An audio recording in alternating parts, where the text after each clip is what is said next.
qu'on peut investir dans l'environnement sans dépenser trop d'argent? Il me semble qu'il y a moyen de sauver la planète sans être un expert en construction verte. Un couple des Laurentides a trouvé la solution. Sans coûter les yeux de la tête, leur maison a obtenu la très sérieuse certification LEED.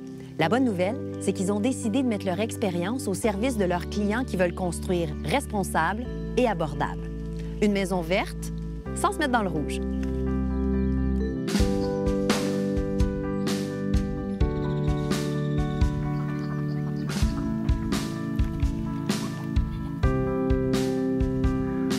Avant d'être entrepreneur général, on était autoconstructeur amateur et puis on avait essayé l'aventure d'une maison préfabriquée, alors qui était venue en module, là, tout emballé de plastique, puis on a rempli un container là, de plastique juste avec ces emballages-là.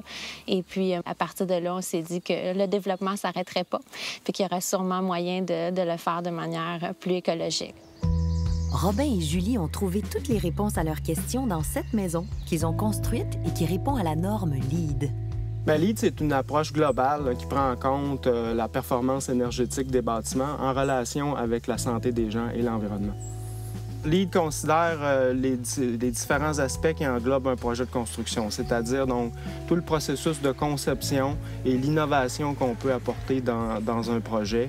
Énergie et atmosphère, donc, qui englobe tout ce qui est performance énergétique du bâtiment. Matériaux et ressources est une catégorie importante où nous, on se démarque beaucoup dans le choix de matériaux écologiques. La gestion de l'eau est également clé. Donc, l'idée, c'est de diminuer le plus possible la consommation d'eau du bâtiment. C'est un appareil ici qui a un débit réduit d'eau, donc qui nous permet d'atteindre nos objectifs là, de 25 de réduction d'économie d'eau. Le lave-vaisselle aussi est un bon exemple, donc consomme très peu d'eau, très peu d'énergie aussi. On connaît bien la certification Energy Star, donc qui s'applique pour le lave-vaisselle, pour la hotte, pour le réfrigérateur.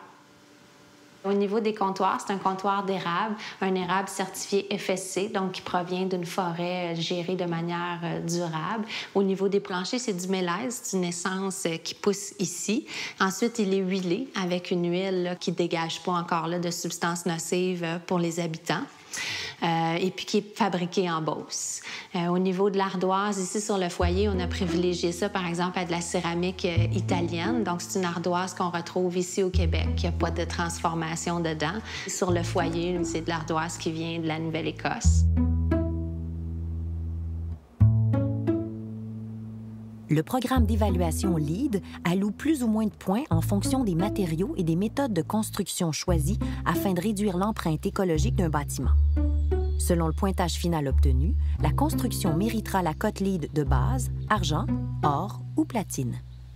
C'est pas tout d'affirmer, par exemple, qu'on a installé un robinet avec un débit réduit. Encore faut-il pouvoir le démontrer avec une facture ou avec une fiche technique ou avec des éléments qui sont visibles lors des inspections. Donc, pour nous, c'est important. Ça démontrait la rigueur de la norme et puis... la qualité de nos constructions. La qualité de nos constructions, oui. Il y a effectivement des inspections qui sont faites dans le cadre du processus LEED. Donc, avant la pose de gyps, ça permet donc à l'inspecteur de vérifier tout ce qui est isolation du bâtiment, donc vraiment des détails de construction avant qu'on pose le gyps. Et par la suite, lorsque le projet est complètement terminé, bien là, ils viennent voir tout ce qui est matériaux de finition, mais également l'aménagement du terrain. Une fois les travaux terminés, une tierce partie inspecte la maison et juge si elle répond bel et bien à la norme LEED. C'est comme ça que la certification est garantie. Donc, au niveau du revêtement extérieur, ici, on a travaillé avec du bois d'épinette, avec teinture opaque. L'épinette, c'est une essence qui pousse dans notre région. Puis, en plus, on a la chance d'avoir une forêt qui est certifiée FSC. Et puis, donc, tout le revêtement extérieur ici provient de cette forêt-là. Et ici, c'est la façade sud de la maison. C'est ici où est-ce qu'on retrouve le plus de fenestration. Puis au niveau de la fenêtre, c'est une fenêtre qui est très abordable, là, qui est en PVC à l'intérieur, aluminium à l'extérieur, puis qui a un verre certifié Energy Star. Robin et Manon ont construit eux-mêmes leur maison. En tant qu'entrepreneurs, ils offrent maintenant leur savoir-faire à des gens qui cherchent une maison LEED clé en main. Bonjour! Salut! Ça va bien? Bonjour! C'est vraiment ce qu'on a tenté de faire avec notre concept de construction. Donc, la maison LEED pour tous, c'est-à-dire donc qui est financièrement abordable, mais dont aussi tout le processus de certification était facile pour les gens. C'est une maison qui est assez compacte. Est-ce que vous trouvez que c'est suffisamment grand? Vous ne manquez pas d'espace? Quand on a cherché un entrepreneur, on a d'abord regardé en premier lieu les entrepreneurs lead.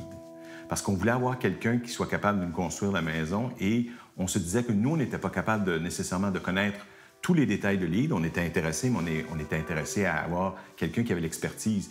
Quand on s'est décidé de faire une maison qui serait lead, c'était justement pour s'assurer qu'on ait à la fois une maison écologique, en termes de santé, c'était important pour nous, mais aussi même économiquement. C'est beaucoup moins cher à chauffer, c'est beaucoup moins cher à construire dans certains cas. On avait estimé environ à 125 $ le pied carré, ce qui est une maison standard. Ça, c'est avant frais de gestion et taxes, et on l'a respecté en fin de compte.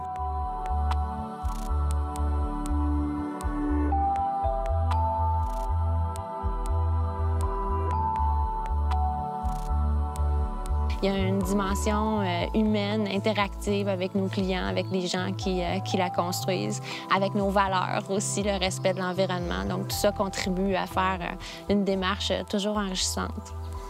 On pense qu'il y a un bel avenir pour la construction de maisons écologiques. Quand on a commencé à construire il y a 4 ans, c'était un très petit marché, c'était un marché de niche.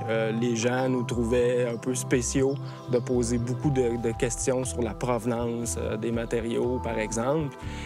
Aujourd'hui, on se rend compte que l'idée est beaucoup plus implantée, autant dans l'industrie, c'est-à-dire les fabricants de matériaux, mais également, évidemment, dans la tête des consommateurs.